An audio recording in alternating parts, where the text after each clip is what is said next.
szeretsz a legjobban a modellkedésben? Az, hogy szeretem a márkákat, szép ruhák vannak, meg tudok menni divatbemutatókra. És vettél már részt versenyen? Igen. És milyen eredményt értél el? Második helyezés. Hallottam, hogy készülsz Moszkvába. Mit vársz el a versenytől? Szeretnél nyerni? Készülsz rá? Igen.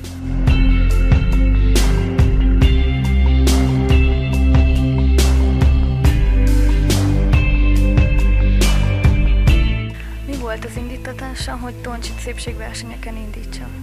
Szép jó napot, Kovács Benyáminé vagyok, Toncsika anyukája.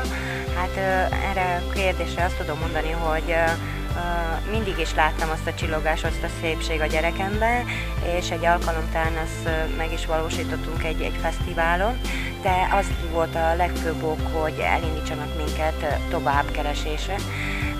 Több kutatás után megnéztük, és rátaláltunk a sztárcsemetére.